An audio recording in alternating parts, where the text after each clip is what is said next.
So we're going to start, as I always do with my lessons, by really observing the subject in hand. And today it's this beautiful kingfisher. So I always get my students to look really carefully at their subject. You know, what is he like? What shapes can you see? We can see triangles, we can see long, thin shapes, we can see rounded, more wide shapes. You know, what's the angle of the stick that he's sitting on? Where are his claws? You have to look really closely to see and notice this bit that's coming round, one of the claws coming around the other side. You really got to look hard to find that sort of information. There's a triangle for the tail here. The angle of the beak, the angle of the twig here, the angle of the main body and the tail, the way that it changes. And then let's look at colour. We've got this beautiful colour in the kingfisher, these oranges, not just one orange. We've got reddy orange, we've got yellowy orange, we've got a very pale orange there. You know, how do we make that work? And then this beautiful turquoise. You know, I don't know if you've ever been lucky enough to see kingfishers in the wild. I have, and they are amazing. You know, really effervescent as they go, so they shine. So how do we make that happen, and how do we paint that? And I'm going to go into that a bit later. We've got these little dots on the feathers, you know, these light spots almost, and on the forehead as well. There's a highlight in the eye. That little white dot there where the light is shining is really important. That brings life to the painting. Let's look at tone. Where are the darks and where are the lights? The darkest part is the underneath of the beak here, the eye, and some of the darker feathers. The lightest areas are like this white flash here, the white highlight in the eye, and little bits of light around here, and of course the background. I'm going to talk about the background. That's a completely different thing that we'll do right at the end. So once you've really observed it and you've looked at everything and used all your senses, you know, if you were in the wild doing it, if you were on plein air, I would encourage you to use your hearing, your sense of hearing and smell and touch and all of those things. So what we're going to do first of all is draw the kingfisher. Now, drawing comes in so many forms, and in all my lessons I change that, I vary it with all the lessons. So sometimes it might be that I teach you how to draw something upside down. That can really help people sometimes.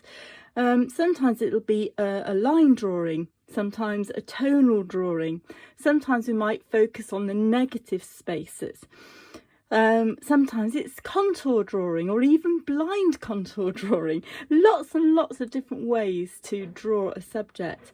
And then of course there's the materials you can use. Today we're going to use a pencil.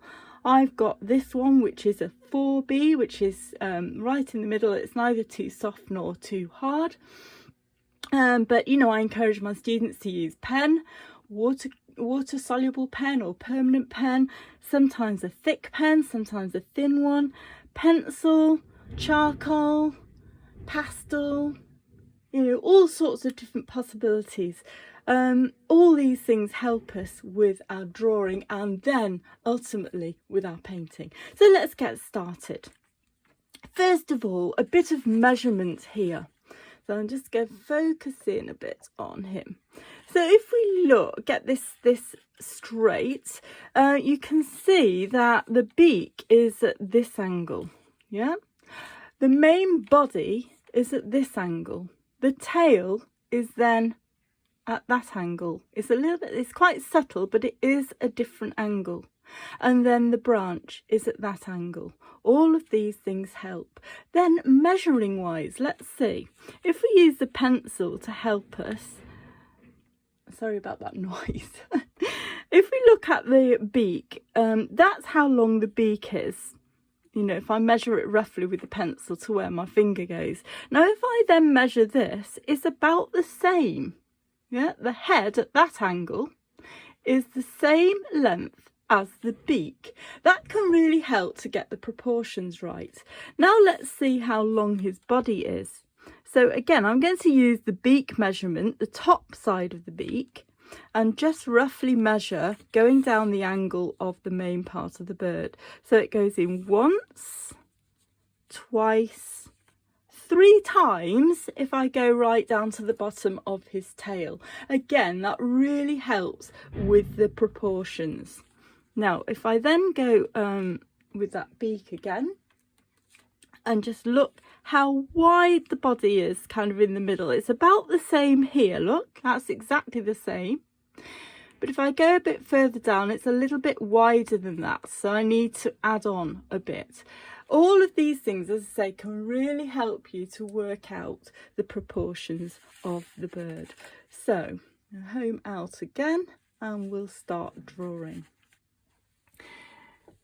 I suggest you do this in a sketchbook just as a drawing, and then do it again on the watercolour paper before we paint.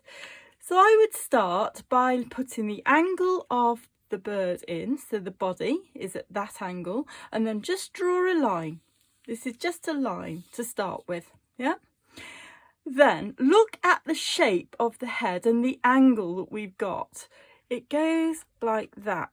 So let's draw that angle in, roughly, like this. Now this drawing is going to be quite an angular drawing, looking at different shapes.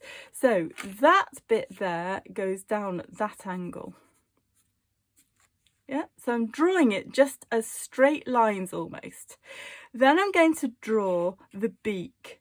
So look at the angle of the beak, pop that angle on. Decide where that angle's going to, beak is going to finish. So I'm going to finish it there, and it comes in here at the top. So now I can use that to get all the proportions right. So I'm going to measure that on my paper, and it went 3 times in here. So 1, 2, 3. This will be the end, and I've got that almost right. That's amazing. Okay, so that's about how long it is down to the tail. But remember, the tail is a different angle. So let's get that tail angle in as well. We might have to change where that goes a little bit later. Then look at the different angles we've got. So we've got triangle here. This is a shape, sorry, not the angle. We've got the shape of the head here. We've then got the beak here. Just going to make that a little bit longer, like that. Look at how thin it is, by the way. It's a very thin, long beak, so make sure that's correct. It is a bit curved. I'll talk about that later. At the moment, we're doing it in angles, you know, just straight lines. So look at the angle here underneath. That goes at that angle. We've got a little bit of a triangle there if we look here. Then this part comes out a little bit. The top of his chest comes out, then goes down at another angle like that, and then the main angle of the chest, or the front of the body, goes like that. So I'm just going to draw that in.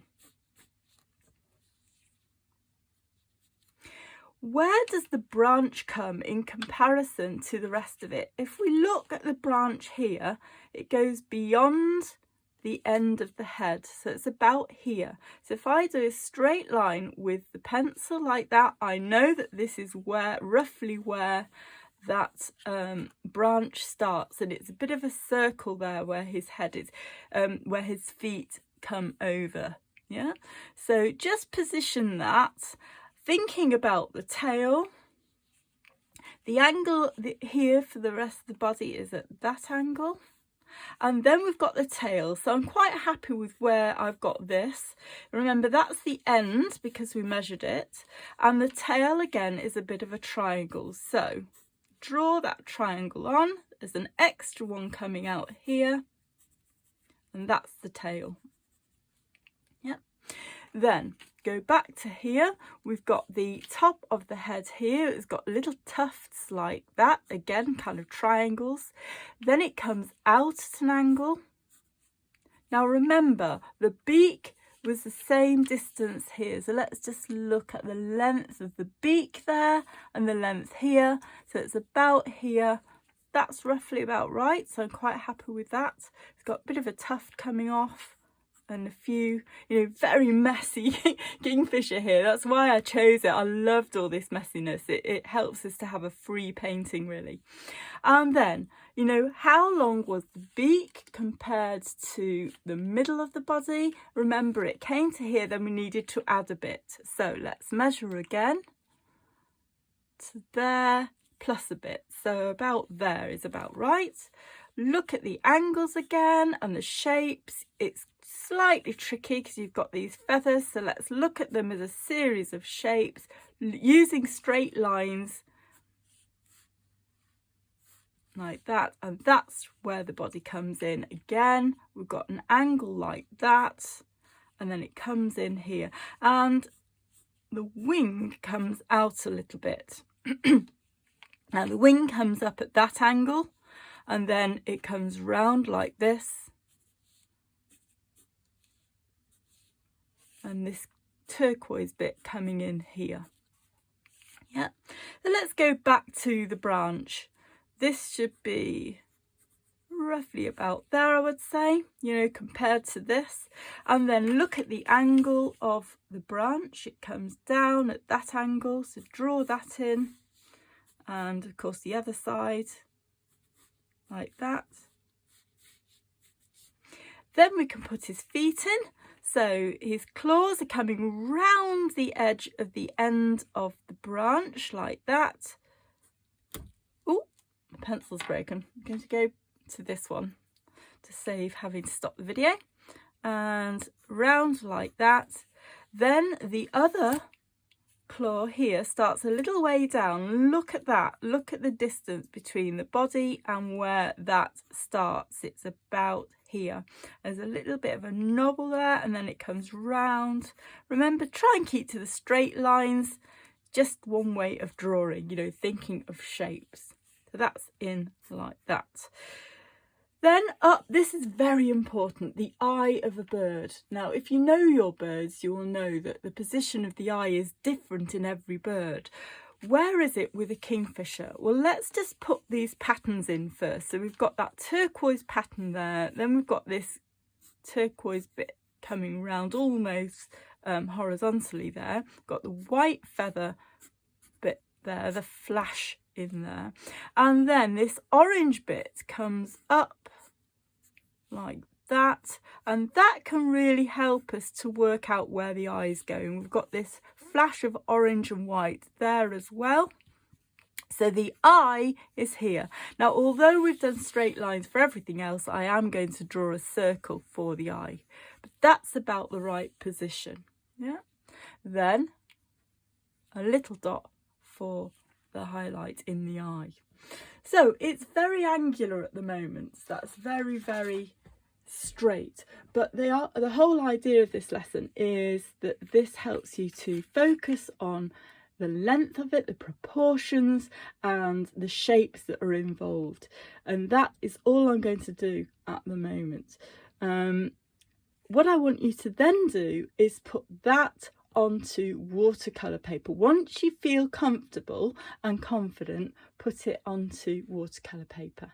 Okay, so I'm going to stop the video there, and the next thing will be looking at the colours and the effervescence.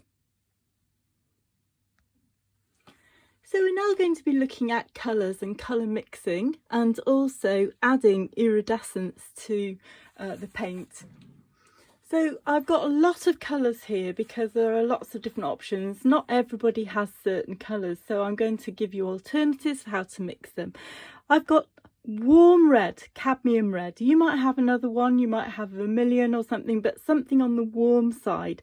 Anybody who's in my classes would know to refer to their colour wheel. It really helps them to understand where the warm reds lie in the colour wheel.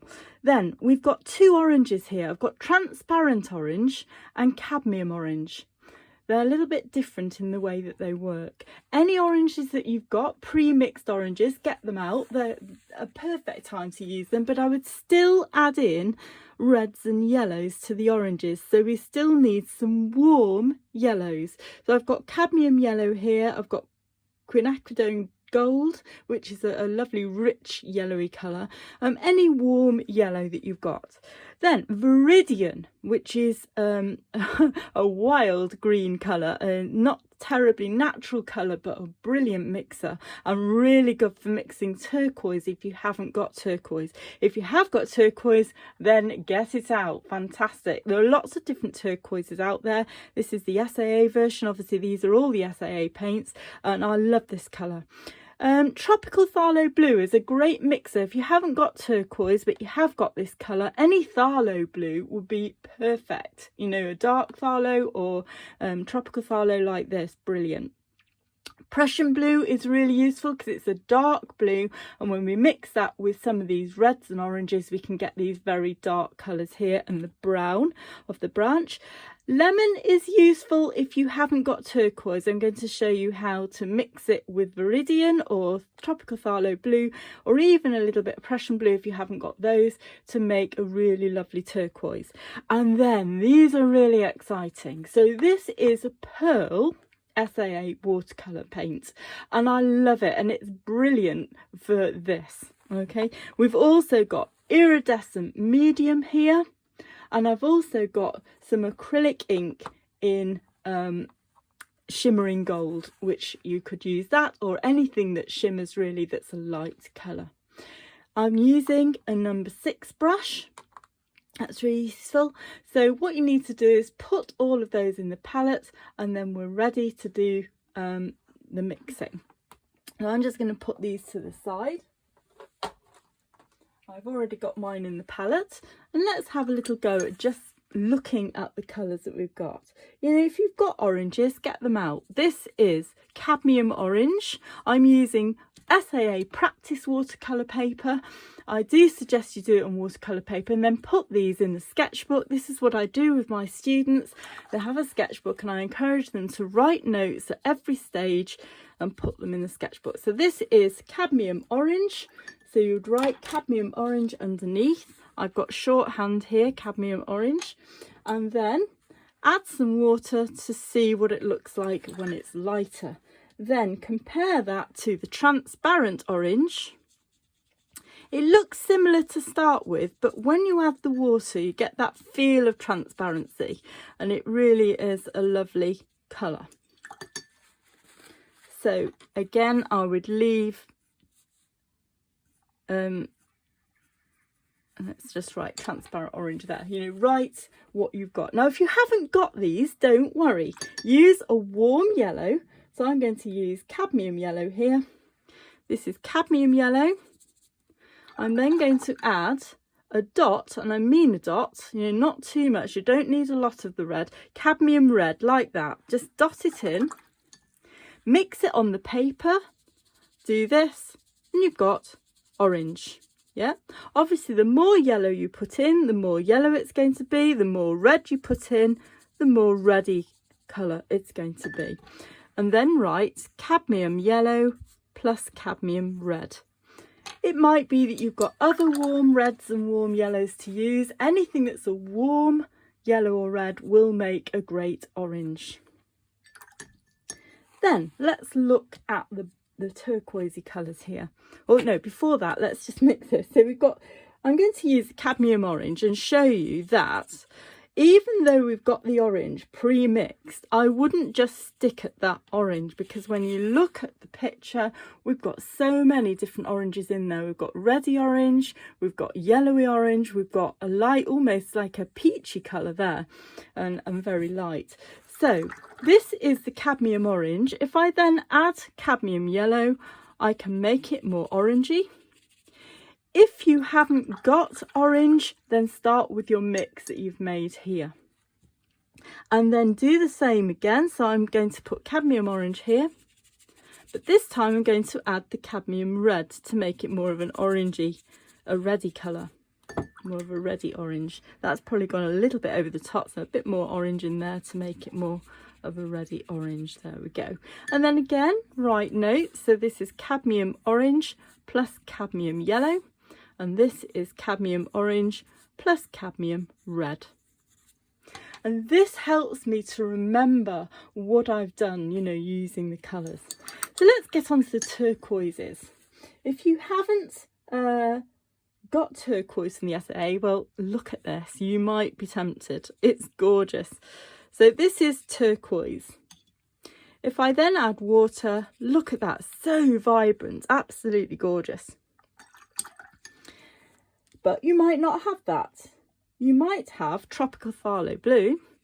This is tropical phthalo blue. It's very bright,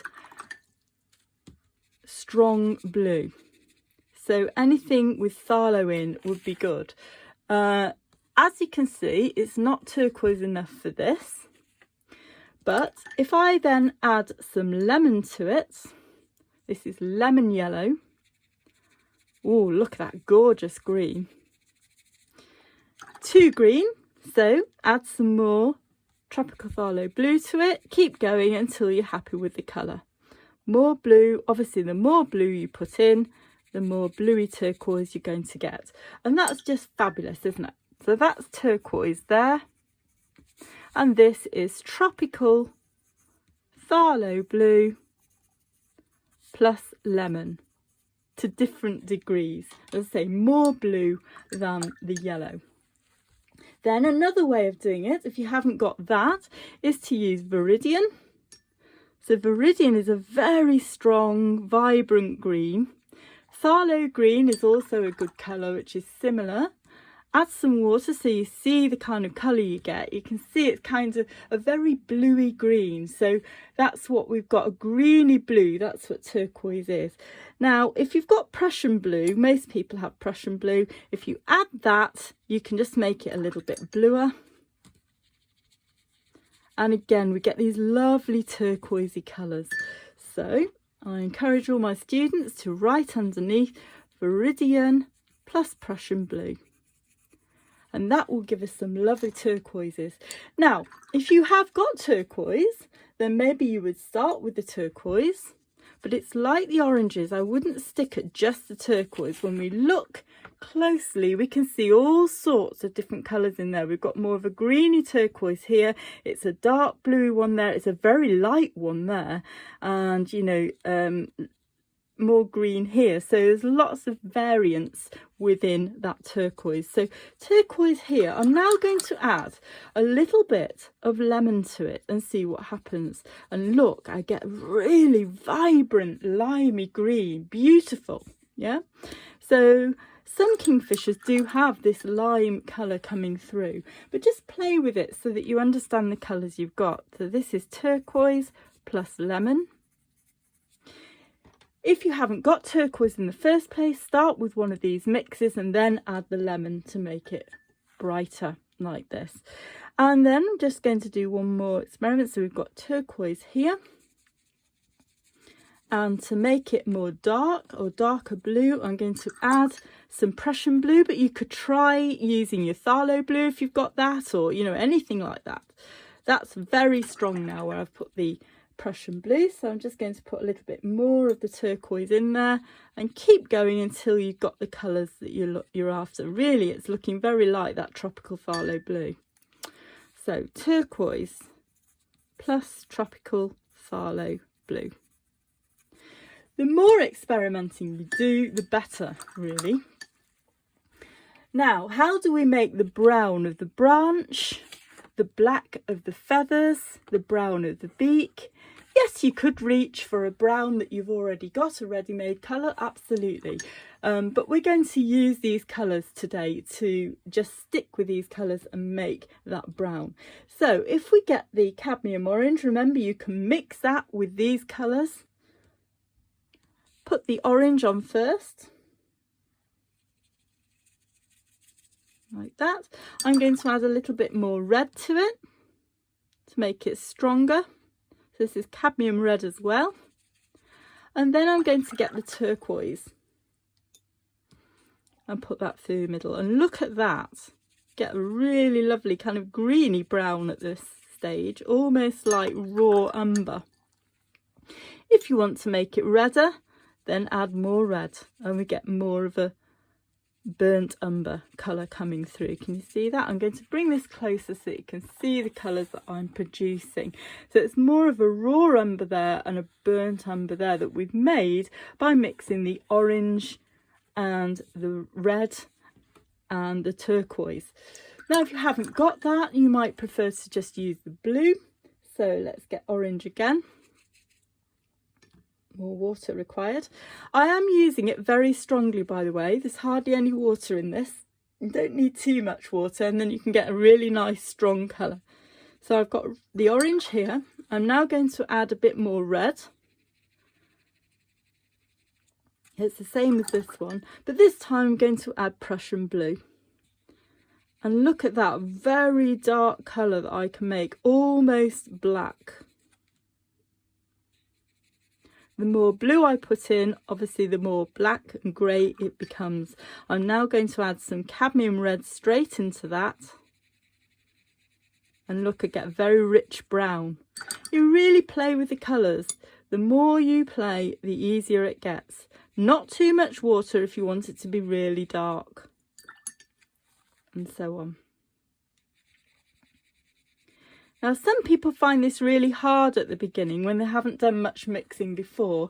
It just takes practice. So, you know, practice until you've got what you want. But look at all those different colours I've got. Really fantastic. And it makes it much more interesting. So, if I do this, imagine this is one of these feathers here. And pull it out. You know, we can see the colour is kind of grey. If we pull this colour out, we can see it's more brown. If we pull this colour out, it's more of a raw umbery colour. Yeah, that can really help you to understand the colours that you've made, but don't lose those really strong colours. So this is orange plus cadmium red plus turquoise. And this is orange plus cadmium red plus Prussian blue. So this is what I do with my classes when we're experimenting. So now what we're going to do is just try some of this iridescent colour. So I'm going to put some turquoise on here, like this. Now you might not have any of this, and that's fine, just see it as a demonstration. This is what the pearl looks like when it's out in the palette. You know, just a blob of the colour there. And what I'm going to do is get some of that colour on the brush. I'm first of all going to put it on the paper like this, but you can't really see it very well because it's very pearly white. Yeah? But it acts just like watercolour. You add water and it does work exactly like watercolour. But what I'm going to do now is add this to the turquoise whilst it's still wet. Just add some in there and it does the most amazing thing. It makes it very shimmery. It doesn't look shimmery immediately. Be patient, let it dry. Once it dries, it's very, very shiny. So I'll let that dry, and whilst it's drying, I'm going to introduce you to my iridescent medium. This is Winsor & Newton iridescent medium, which you can get from the SAA. Always shake it like this and pour a little bit out into your palette or into a little pot. Or if you've got a very clean brush, you can go straight into the pot. So I'm going to put some turquoise on here again. That's a very strong colour. Add some water. Then very, very clean brush before going into the iridescent medium, or as I say, put it out into the palette. I'm just going to put some colour on there, and you can see it's really quite shiny. Hopefully you can see that, although it's clear, can't see the colour so well. But if I put it straight into here, then you will see it. So if I put this iridescent medium in here, we get this gorgeous shiny iridescent look to the paint, and it is what it's like on the Kingfishers. You know, you get all these amazing iridescent colours. Hopefully you can see the shine on there. Yeah, so if you've got them, get them out and try and play around with them. You know, you can try with different colours. You can make more of this greeny colour and add the iridescent medium if you've got it. The last one is acrylic ink. Now, I've actually got white here, but you can use the iridescence shimmering gold too, which I will use in the techniques tomorrow.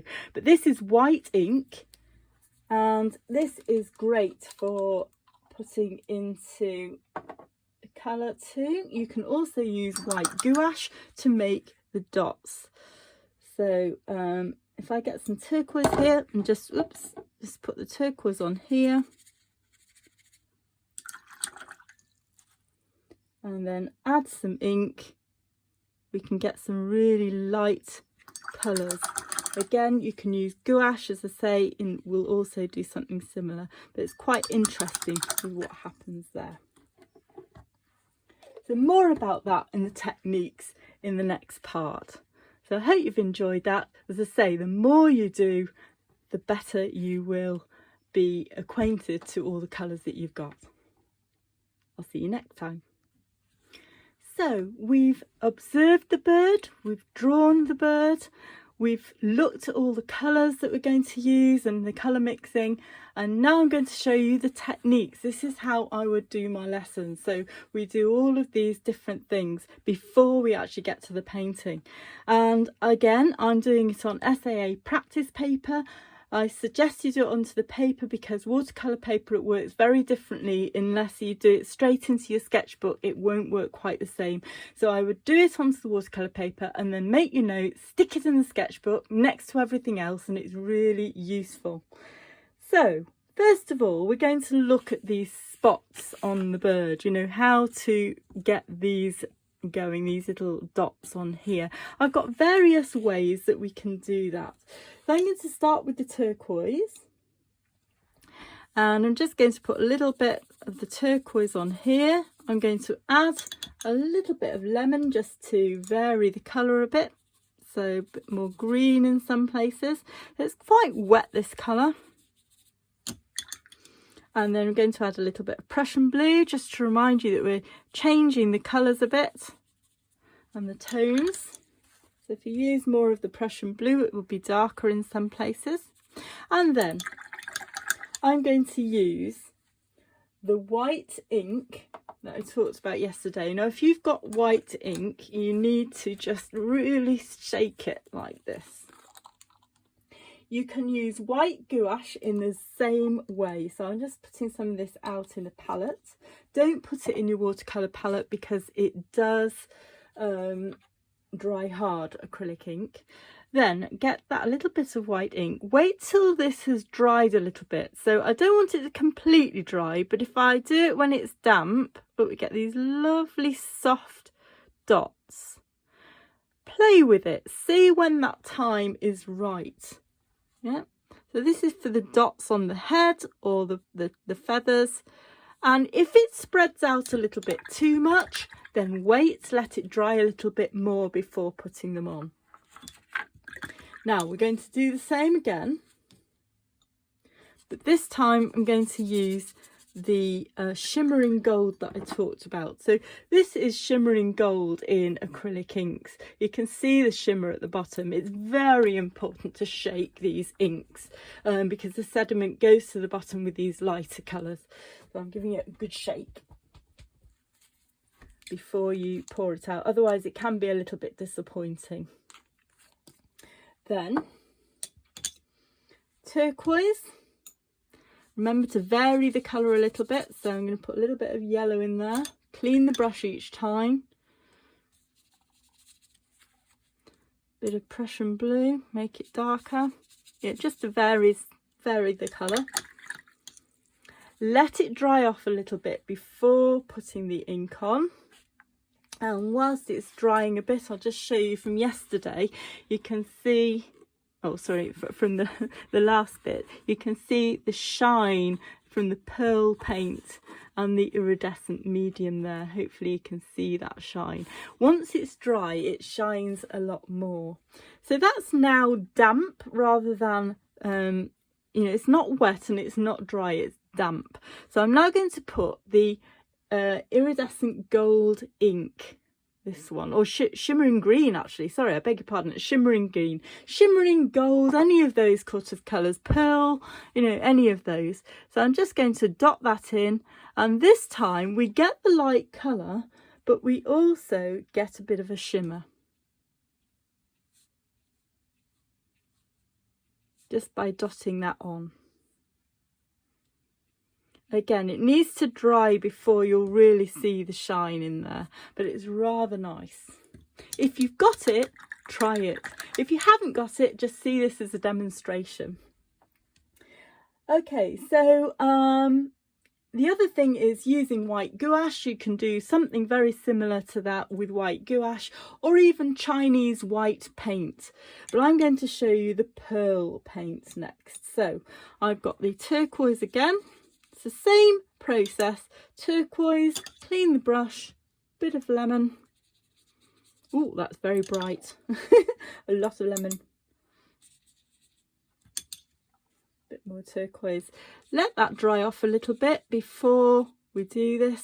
So I'm going to get my pearl watercolour paint, and I'm going to mix some water in it. It's just as you would with normal watercolour. It has formed a little bit of a skin there, but if I just do this, it soon goes back to the watercolour. So I've got a lovely wet colour there, a bit like, you know, quite thick creamy milk. Then wait for that to dry off a little bit, and then put some dots the same as before, like this.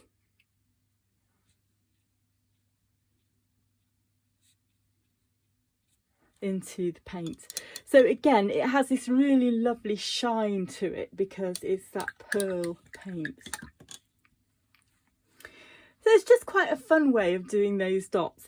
If you don't have any of these, you can just do it with water. Turquoise like this. A little bit of lemon again, so that it's fair test almost. And then whilst that's drying, I'm just going to add white ink, add iridescence ink, add pearl paint.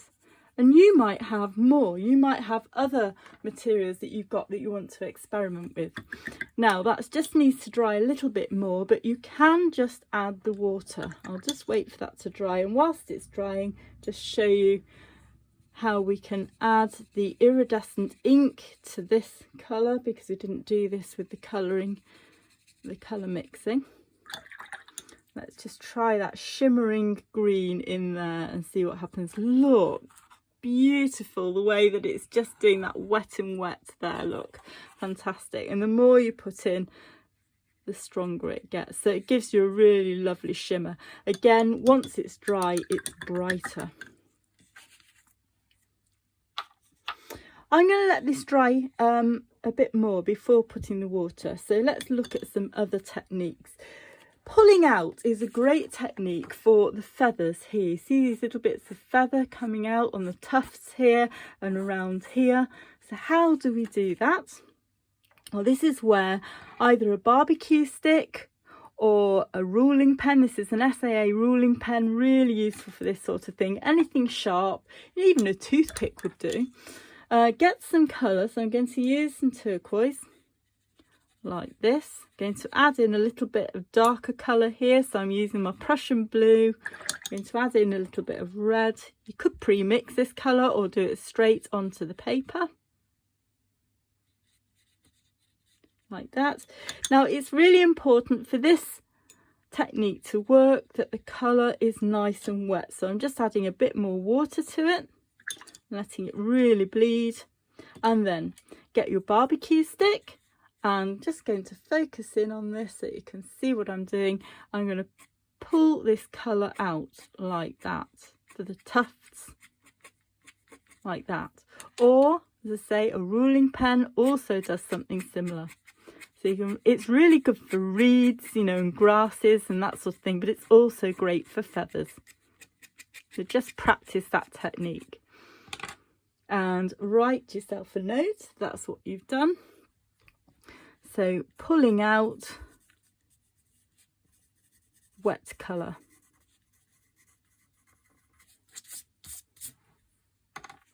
As I say, really lovely for these feathery bits, you know, all of this. Okay, so that's the pulling out. Now we can pull out the white as well. If we're using gouache or white ink or something like that, you can actually pull that out. But once it starts drying, we get white lines anyway. So let's just try that. Turquoise here.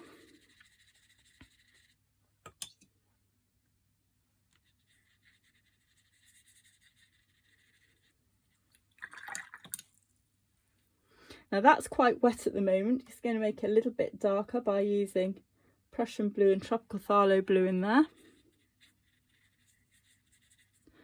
And the darker it is, the more contrast we'll get with the white, so it's quite nice to use. Now I absolutely love the way that acrylic inks work with watercolour. When I put the white acrylic ink in here, look what happens. It just explodes out like that. Really fun. I've got a feather there, look. Isn't that gorgeous? Absolutely love it. I'm just going to add a little bit more white on there, make it a little bit stronger. And then again, I can pull that out and get some lovely white lines coming out too. Yeah, like that. So, you know, usual thing, just play. The more you play, the better you understand what can happen with these things. As it dries, it gets more defined. Try other mediums, you know, you could try putting that iridescent colour on top as well to get it to shine. You know, that'd be another thing to do. And again, pull it out like that and you get those lovely white lines coming out.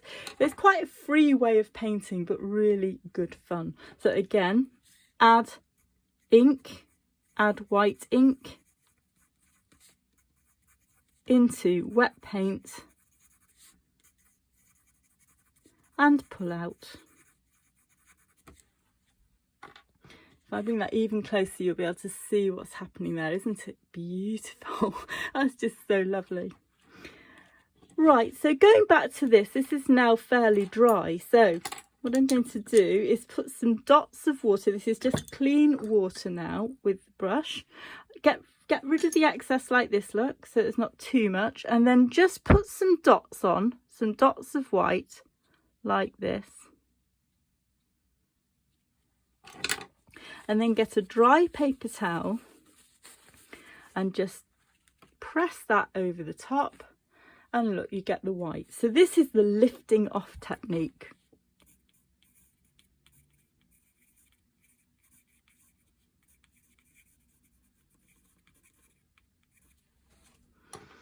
Lovely. So having a good time with all these different techniques. So the next thing is looking at details like the eye and the beak. So it's just practicing this really. So I'm going to do two eyes. I'm going to give you two possibilities here. So just draw a circle like that for the eye, and then very lightly I'm just going to put the highlight in there, and I'm just going to focus in on that so you can see what I'm doing.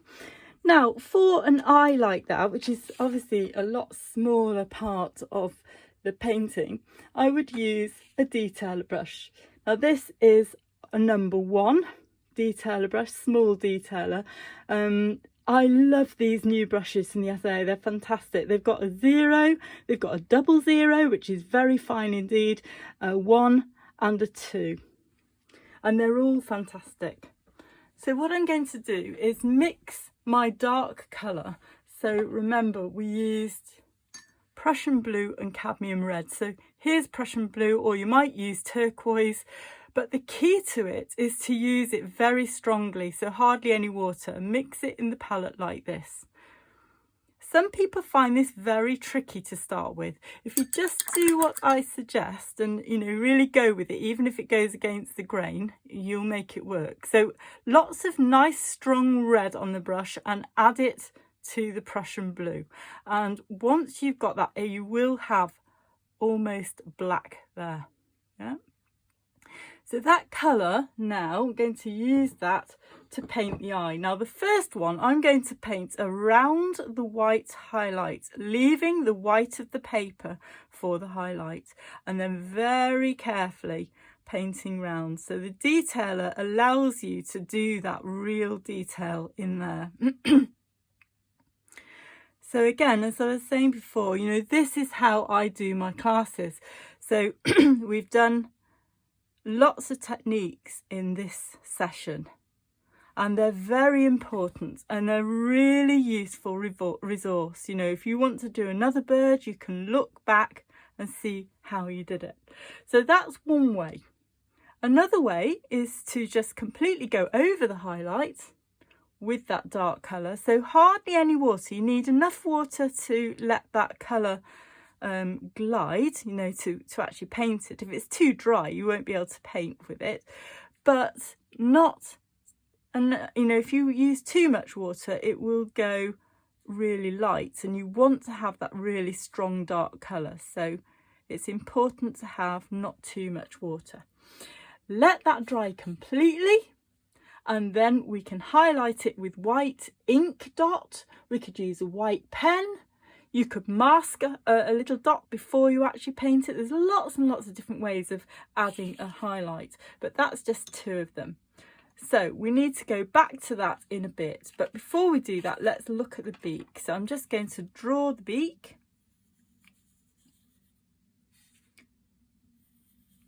Like that. It's got a little bit of a barb on it. And some of you might think, well, why are you doing all these techniques first? Well, because that's how you learn. You have a reference, you learn from it, and you feel more confident when you come to do the painting. So I'm now going to use that same colour, that really dark colour, but I'm going to add some water to it. So here's the colour, and I'm just going to add a bit of water to it, and there I get that lovely grey. If I add more red to the mix, then I will get more of these reddy brown colours that are on here.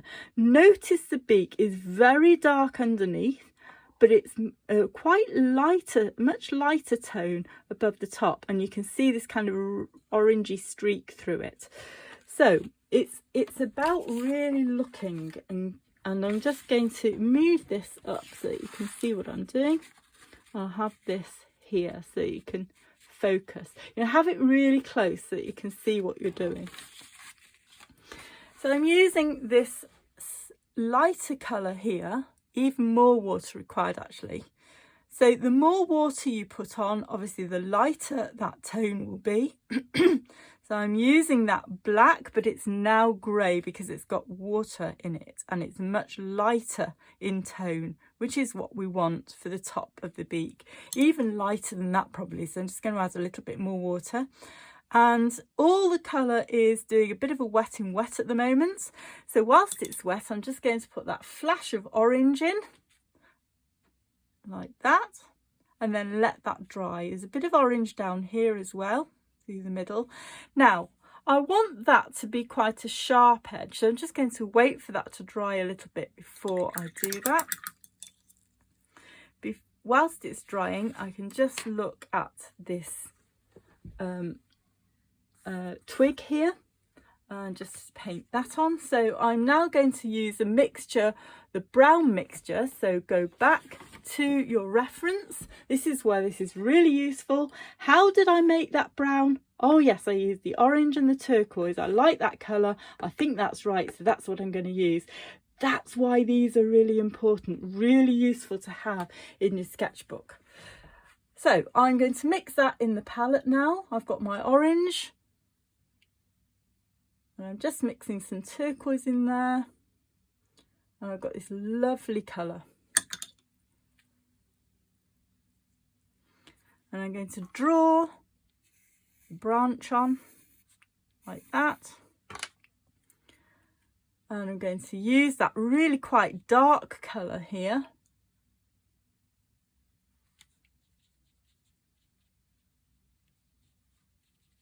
Around the edge.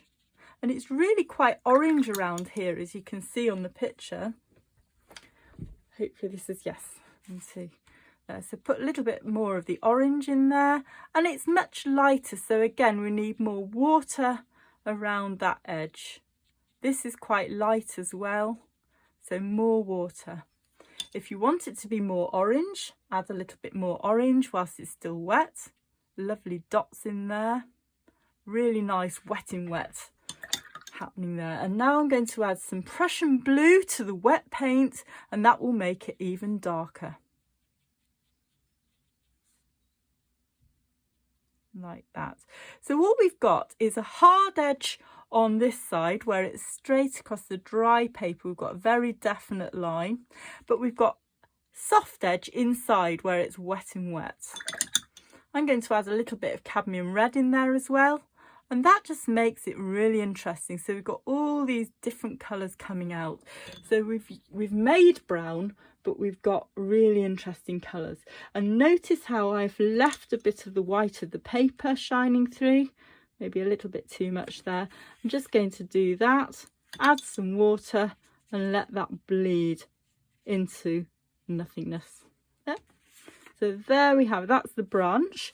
Going back to the beak, this is now dry. I can now take that really strong colour that's almost black with my detailer brush. So this is the turquoise and the orange, a little bit of red, or your Prussian blue and red, you know, whichever you prefer. And then use the detailer brush to just paint that very definite line. So this is hard edge again along the bottom of the beak. That's really quite blue, so I'm just going to add a little bit more cadmium red to it and bring that up here. That's a little bit darker above there too.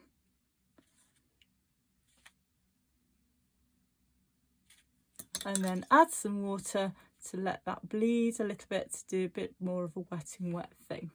So that's the kind of detail you can get with the beak, like that. Let's go back to this. This is now dry, completely dry. So I can now use my ruling pen, or you can use your detailer brush or anything to add that white highlight.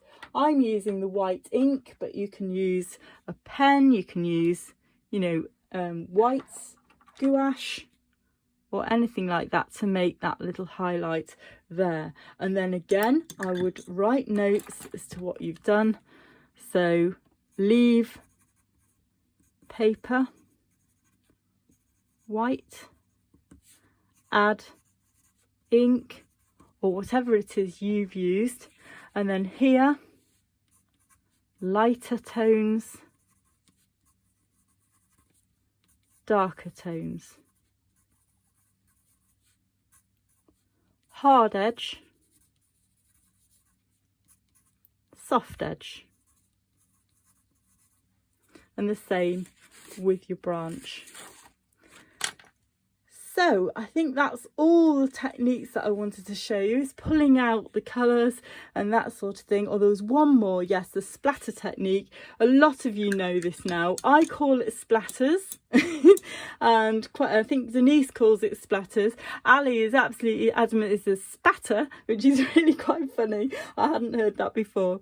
So it depends where you are in the country as to what this is called, but I'm calling it splattering. So here's the brush. There's plenty of colour for this. Make sure that there's lots of colour, nice and wet in there, like semi-skim milk. Get something hard to hit, like the pencil or a handle on another brush, and just tap gently like this. Now these can go quite a long way, so it's worth knowing that. It's a very free technique. I've now added water to the brush, and now I will get lighter ones. Yeah, look how it's going right over there. If you're not keen on that, you can get rid of them with a clean paper towel. Just dab it quickly and it can be dabbed off if you're quick enough. But if you're not keen on this sort of technique, because it is a very free technique, it adds lovely texture. I'm going to just add water now to it. And look, I get some bigger ones like that. I love it. It looks like water. And if the kingfisher has been flying out of the water, he's not actually in this case. He's just sitting statically on a branch. But, you know, if he was, this is brilliant for the water coming out. So have a little go at that. You know, have a go anyway for the techniques because it really doesn't matter. It's just worth trying. Let's put some orange ones on there as well to see what happens. And just clean the brush and get some nice bright orange. You know, could have some orange ones in there too.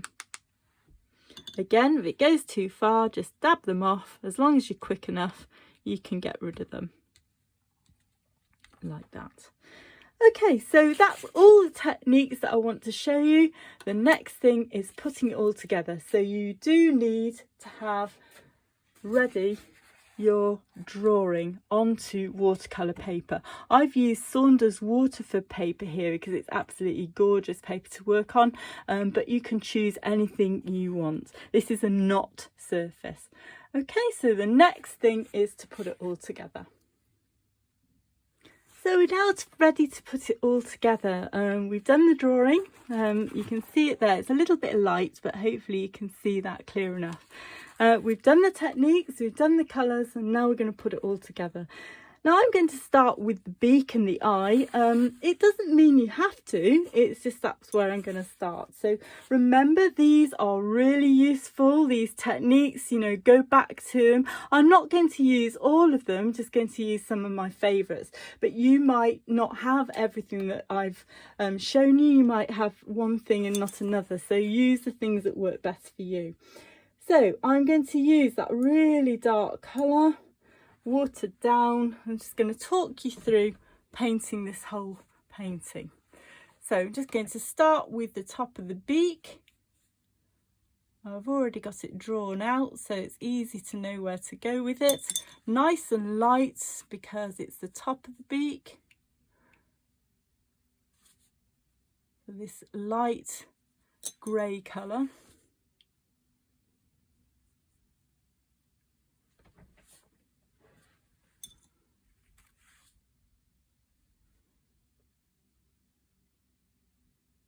And this needs to be a very sharp edge on here.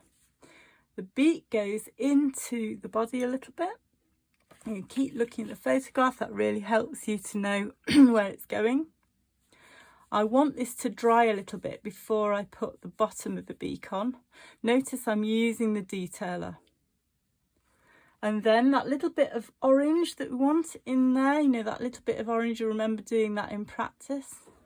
And a little bit of orange across here. Now this orange continues here and goes around the eye here. Clean the brush really well, make sure that that is a really nice bright orange. You know, if you need to mix it, then that's fine, mix it. And I'm looking at the photograph all the time, looking at where this goes. Comes right down here. I'm going to add a little bit of red at the top of this because it's definitely stronger tone or darker tone, reddier tone there. And a little bit of the yellow, mixing a little bit of cadmium yellow in there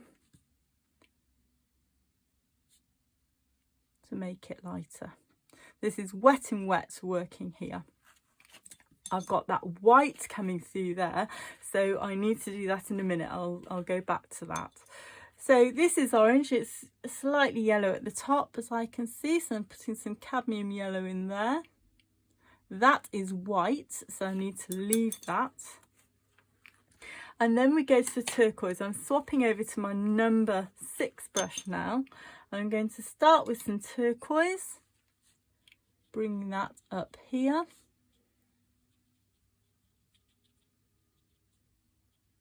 Be careful here, you don't want that yellow to go into there too much, so be a little bit careful there.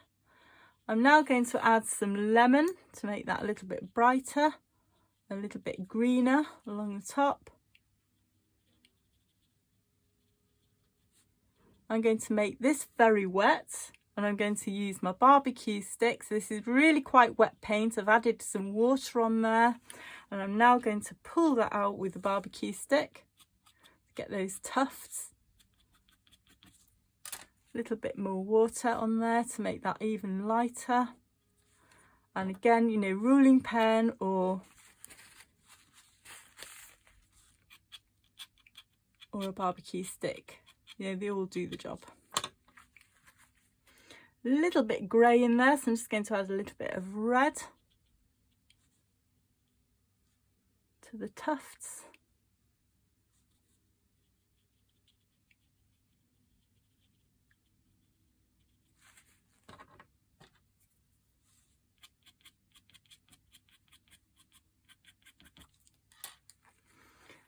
This is actually darker on the head as well, as I can see there. The tone is dark, so I'm just adding a little bit of Prussian blue to it. And then this dark colour here, the mix that I've got that's almost black, coming round the top of the eye.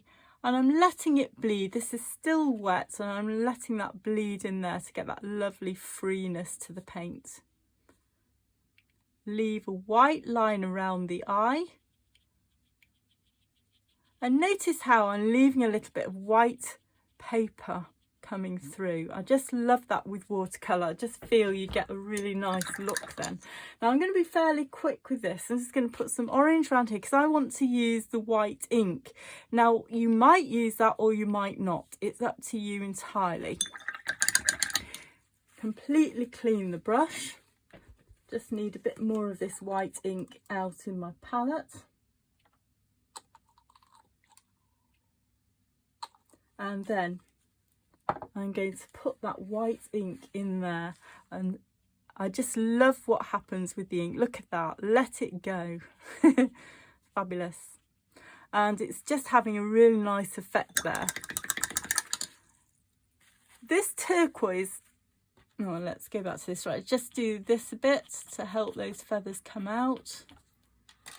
And it's got a real lovely freeness to it. I'm just going to re-wet this because I want that to do the same. So I'm just going to add a little bit of white ink to that too. And that's just disappearing out. Bit more white ink here to make that a bit brighter. Lovely.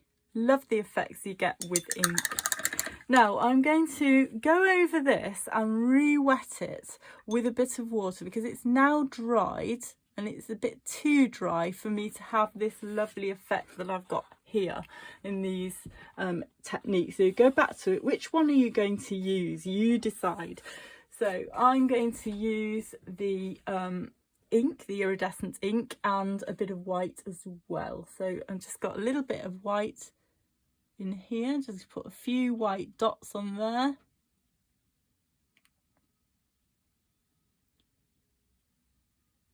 And I'm looking at the photograph to help me decide where they should go.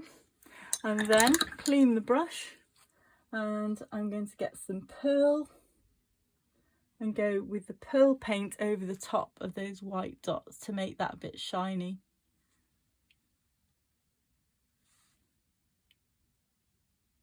That's white ink again to make that brighter.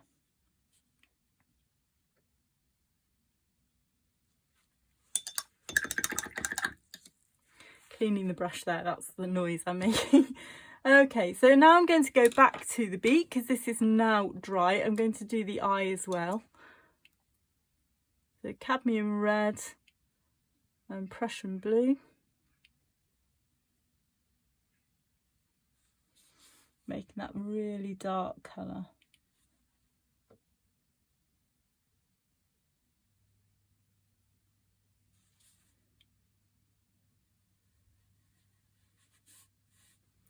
You can probably see that paint's a little bit dry, so I just added some more water to it to help that come through.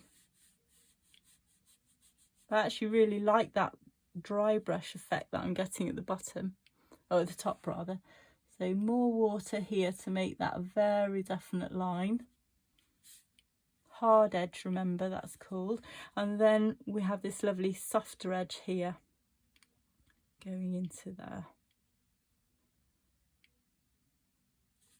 And then the eye, I'm just going to leave the white paper and go round there to make the eye. So these detailer brushes are fantastic for this detail of the eye, really good.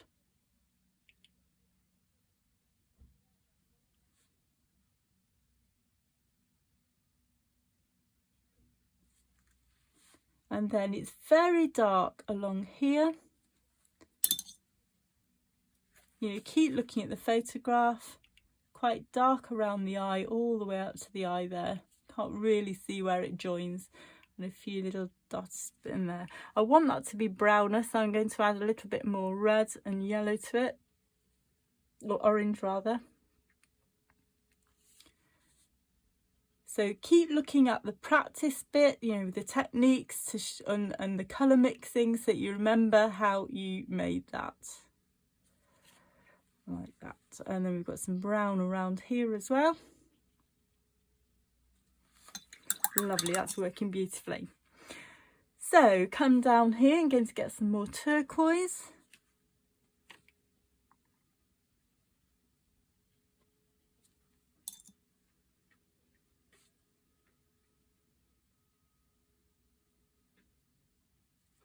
And a few more dots in there, so you know, think about how you're going to do that. It's too early at the moment, I need that paint to dry a bit before I do that, so I'll continue with this turquoise coming down here. A little bit of lemon, maybe a bit of iridium.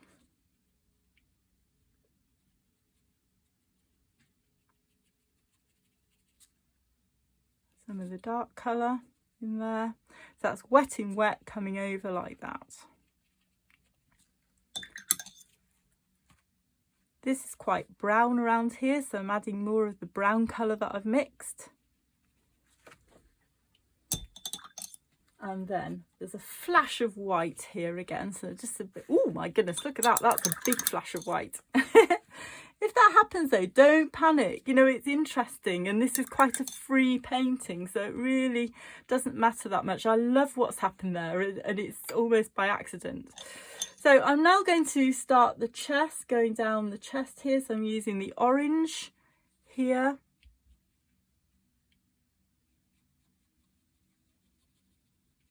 I want to pull that colour out just a little bit. I've got a few little feathery bits coming out there. Not too much, just a bit. And then I'm going to add some yellow to that, some cadmium yellow. Make that a bit warmer and lighter. It's more yellowish down here. There's quite a lot of cadmium yellow there. Remember how we talked about the colours mixing? Look where it's redder. It's much redder here, so I've got more cadmium red in there.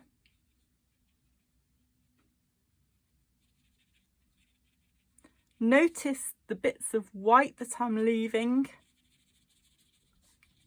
This, by the way, was actually a lesson. This was one of my lessons in my watercolours classes in the summer. But if anybody from my lessons had this lesson, you will see it's slightly different this time because we're using the iridescent colours in there. So I've got some yellow in there, I've got some orange in there, I've got the red in there. There's more red around here, look, where the claws come in. And it's very dark underneath here, so I'll go back to that in a bit. But around here, again, it's really quite light. So I'm going to put some orange on here, fairly wet, go around here. So it's a wet in wet technique going on. And then again, I'm going to use my white ink. You could use white gouache or white colour, watercolour, and just dot that in. Look at that, isn't that gorgeous? Whoa, absolutely gorgeous.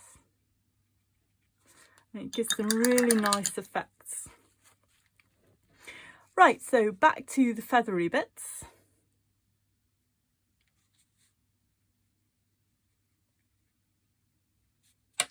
pull that colour out.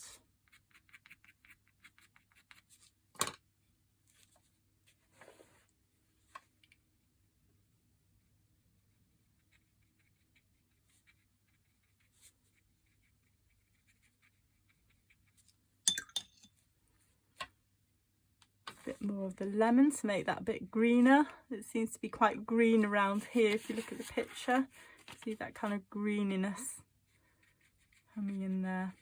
And really I'm exaggerating the colours anyway, which I tend to do. I just love colour. I just love it. It makes me happy. I'm going in the direction of the feathers, as you can see, using the turquoise. And just going in that direction. As I said before, it's a fairly free way of painting.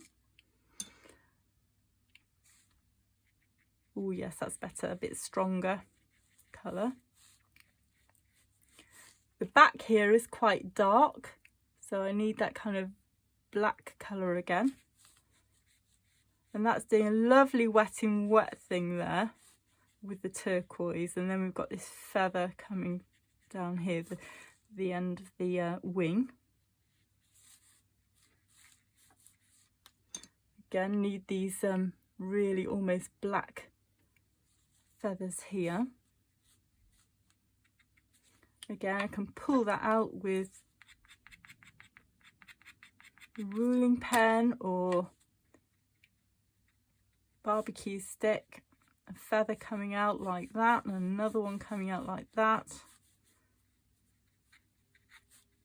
Going to add a bit of water to it to make it a little bit grayer, and then again I'm going to pull out that colour, get those little, it's this scruffy little kingfisher that we've got here. He's gorgeous, isn't he? Got character. Like that. And we've got some dark bits here, you know, under here, so look carefully at those darker colours. Sometimes I will focus on that in a lesson, you know, of the different tones. It's not been the objective of this lesson. The objective of this lesson was really about the iridescent colours, which is so lovely, and adding that. There's always an objective to my lesson, but of course there are lots of other objectives that come through at the same time. So a little bit more of the turquoise on there, I think, and then I'm ready to put my dots of colour in.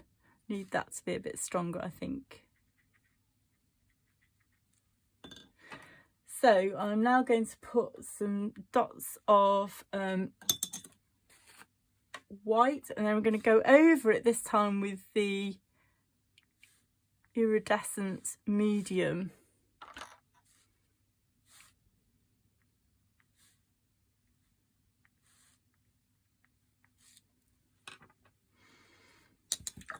So I'm just going to get my iridescent medium now and add that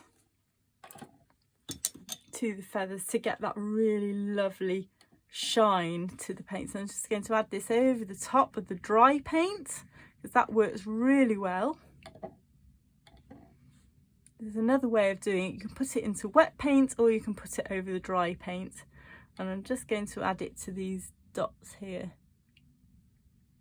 to make those shiny.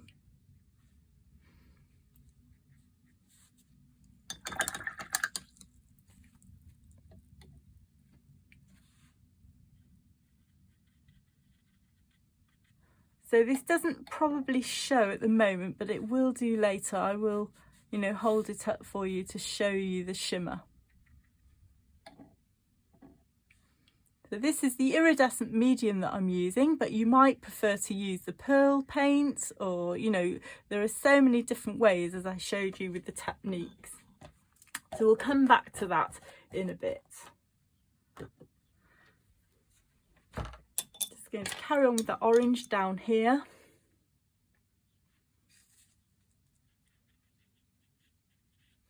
And I'd say this bit is really quite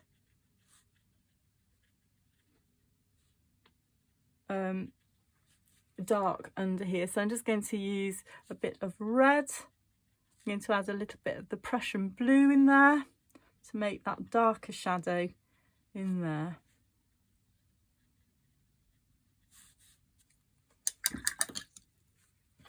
More of the yellow, this bit,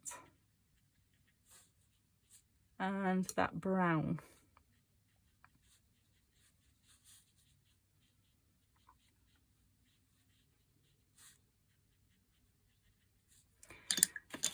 So we've got most of the Kingfisher painted now, and I'm going to stop there, and next time we're going to continue, add his claws, add the branch in there, going to add a bit more of the iridescence, and I'll show you how to do a background.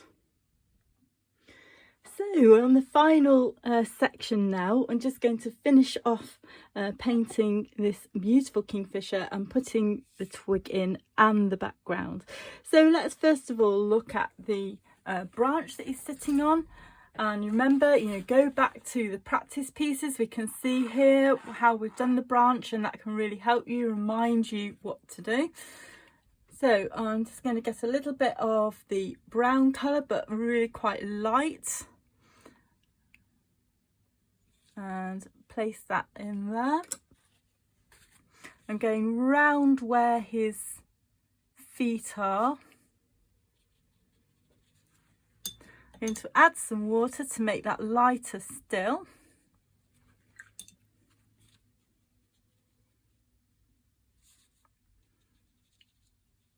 So it's really quite light on the edge here, so I want that to be a very light brown.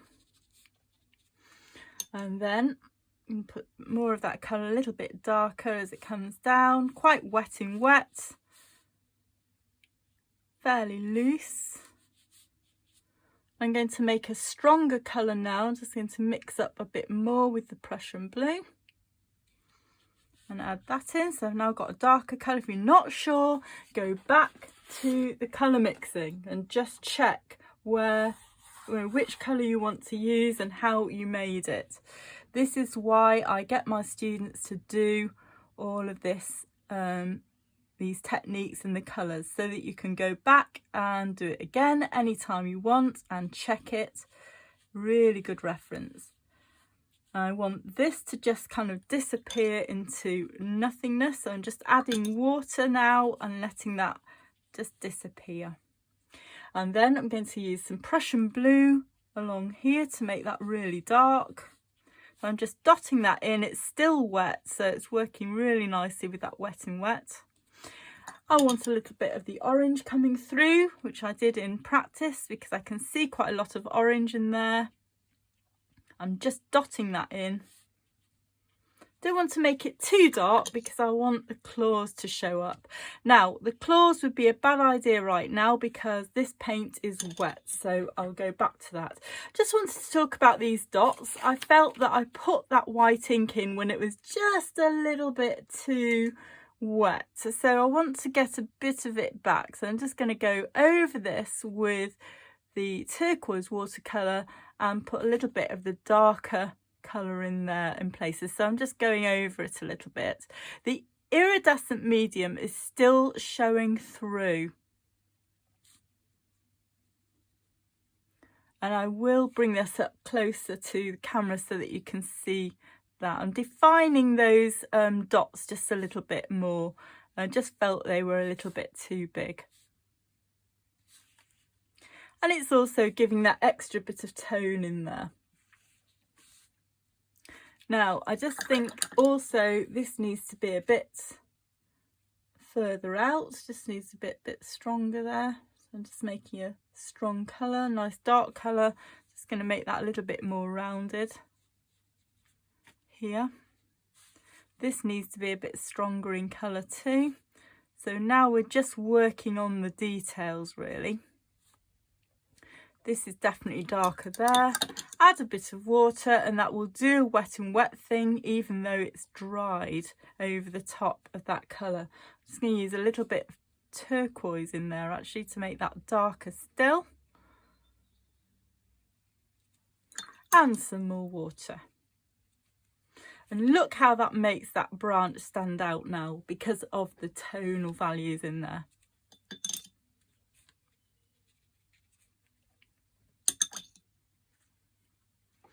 Right, so this is now fairly dry. I'm just going to get my detailer brush, make sure it's completely dry before putting these claws on. Look at them, they are quite red. So I'm going to use a reddy brown, with quite a dark colour on the ends to make sure those claws stand out, like that, coming round like that. And the same with this one, it's dark over the top, but then it's really red. So I'm going to use the cadmium red straight now, medium tone. It comes around the edge of the branch, you know, really look at it. Where are they coming in from? You know, what the shapes, etc.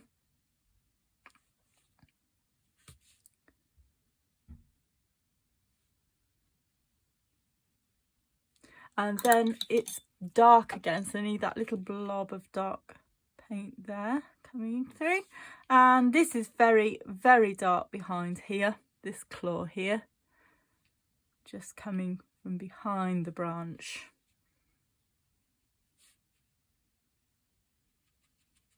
A few more markings on that branch, I think, to make it a bit more interesting, using the different colours that you've used.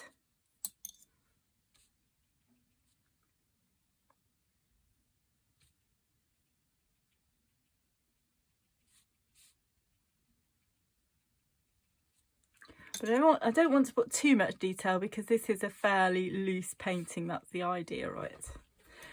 So we've got most of that done. A little bit of red on here too. Like that.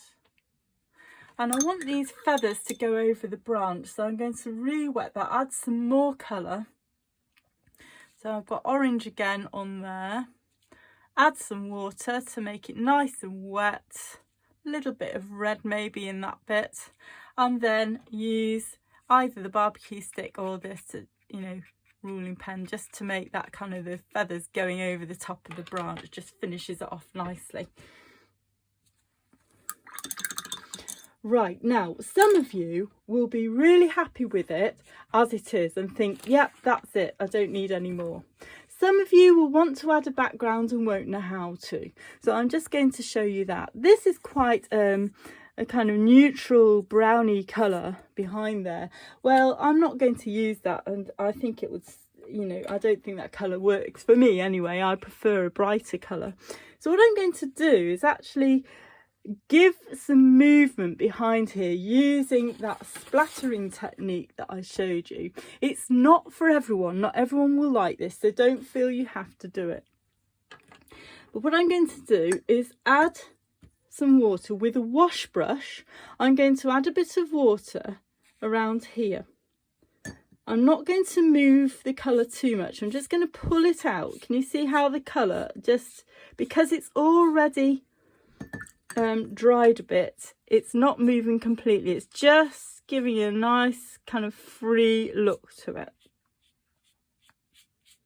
It's just pulling that colour out. I'm then going to fill all of that with water, and here same thing, just pull that out a bit. So what happens now is we have more of a soft edge on this side, and this is really precise, but this is more soft edge. Can you see that working? Now, if it's not working as well as you would like it, you can always add a little bit of colour at this stage. So I'm now going to add a little bit more colour to the feathers. Be careful because it can explode a lot, so you know, just be careful. It depends on the paper you use as well, you know, they're all a little bit different, but I really like that kind of smudgy look as you come out there. Now that's still quite damp, but I think it'll work quite well for my splatters, so I'm just going to put a little bit on there. Oh yeah, I really like that. Again, it might not be your cup of tea, in which case don't do it. I'm not keen on them there, so I'm just getting rid of them. So this is the turquoise colour. I'm going to make a little bit more of it. Now, because it's damp, I'm getting these really lovely soft splatters here.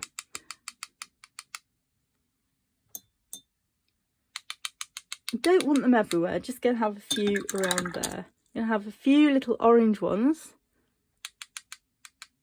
there, just to bring out the orange in the Kingfisher. A little bit of yellow maybe as well. But don't go over the top. You know, if you do too much of it, it will detract from the actual Kingfisher itself. I feel that orange is too much, so I'm just going to dab it off so it becomes much lighter. Yeah, that's good. And then I need that to dry a little bit. Now, another way of putting colour on is, you know, if I wanted this to be a little bit darker, I've got some Prussian blue on the brush now. I'm just going to put some Prussian blue in the corner here, like this. And then I'm going to add some water. I've got water on the brush and I'm just going to peter that out so it gets quite light as it comes towards the Kingfisher. I don't feel it needs much more than that in the background. So plenty of water so that peters out. You don't want to have a very strong edge in there. Okay, so it just gives the idea of a little bit of sky there. If you wanted to, you could add a little bit of green. Maybe I've got a little bit of lemon here. I'm not going to put too much on because, as I say, I don't want it to, I don't know what that is, defect from the Kingfisher. But I've just got a little bit of lemon and tiny bit of Prussian blue in there. Just a little bit of, whoops, can't see it, can you? The green there, like that. Just giving the idea of a riverbank or something like that. But it's got to disappear anyway because the branches, so it's not important. That's against the dry background, but very light indeed. Maybe a little bit of Prussian blue to make that a little bit bluer, but you know, you don't need very much, and it's just giving you the idea of the idea of a little bit of green behind it. But as I say, I really don't think you need much more than that. Now this has almost disappeared completely. Look, lost the splatters. Probably a little bit too wet when I put that on, but no fear, I'm going to add a few more now. This is dried off a bit, it's still a little bit damp, so maybe wait just a little bit longer. Whilst it's drying, I'm going to show you the shininess that I've got from the iridescent medium. Hopefully you can see that shine on the feathers. Look at that, isn't it beautiful? I love it, really pretty. Yeah, so I have used various things. I've got pearl paint at the top there, and I've got the iridescent medium on top, etc. So I could add a little bit of that as well. So I'm going to get some pearl paint on my brush. I'm just mixing the pearl paint, but you can use the iridescent medium as well. And what I'm going to do is mix that pearl paint in here and then clean the brush. I'm going to add some turquoise to it so it becomes a light, really shiny colour there. And I'm going to do a few more splatters, so that way I will get a little bit of iridescence in the splatters as well. As I say, I don't want to go over the top with this. A little bit dark, and need a few more around there, I think. Water on it to make them lighter and larger, like that.